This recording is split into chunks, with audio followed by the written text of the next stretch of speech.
هغه د احمد راغی. احمد تا خو موږ ته ویلي که نه چې کله ترکیې له ځې نو ما ته ووایه زه هم در سره ځم. بس په دې 2-3 ورځې که موږ روان یو ځان تیار کړه چې بس ځو. مړه تاسو خو سبا بله ورځ روان یې اوس ماته وې خو صبر وکړه اوس هم څه تلي راغلي نه دي. پلار مې تللی جومات ته او زه دا دی اوس دستي ورغم او لاره کې ورسره خبر کوم لاړم هارنه.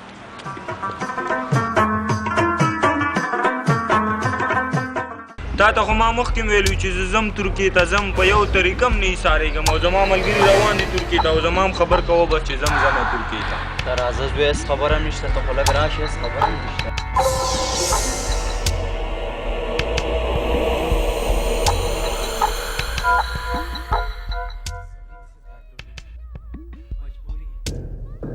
ګوره زما د کومې دا 20 زامن دي همدا یو زوی مې او ته هم رانه ځې نو مونږ چاله پرېږدي. ګوره پلاره مار ته مخکې مې ویلي اوس هم درته یم بیا هم درته یم بیا هم درته یم چې زه ترکیې ته ځم په یو قانون هم نه ایسارېږم دلته. ګوره زویه بیا هم درته وایم زما د کومې داسې 20 زامن دي چې ته هم رانه ځې او څوک چې تللی د هغه خو پیمانه دي که ستا یقین نه راځي نو زه به تا ته دا ویډیو همدا وګورم.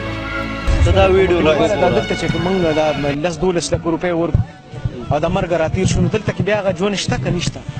والله مشکلات خو زیات دي. موږ خپله تقریبا 2 کاله په دې لار باندې وو او په دې لار کې موږ ولند هم لیدلی تګ هم لیدلی ده او مثال سختي هم زیاتې لیدلې مرګ هم لیدلی دی. مرګ په خپلو سترګو موږ لیدلی چې پاس غره نه به خلک په ایرانیانو په ګولو باندې وویشتل او نو موږ له پاسه ورنه راوتښتېدلو. زویه ودلیدو دا ویډیو څوک چې تللی د هغه هلته کې جاړي نو ته څه لځې؟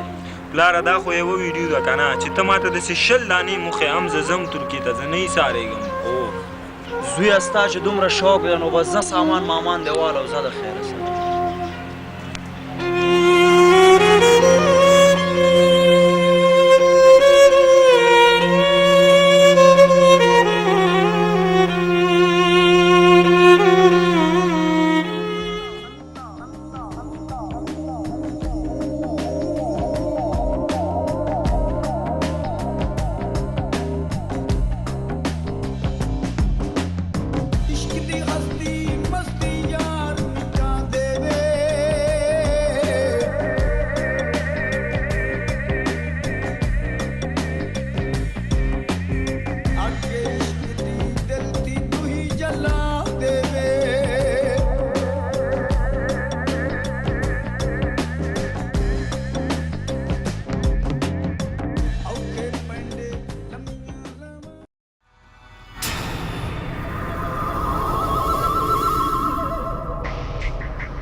Alla polis دی.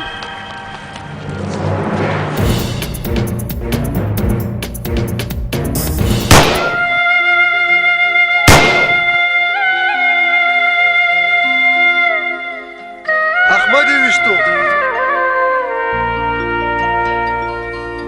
ګوره زما د کومې دا 20 زامن دي همدا یو زوی مې او ته هم رانه ځې نو مونږ چاله پرېږدي.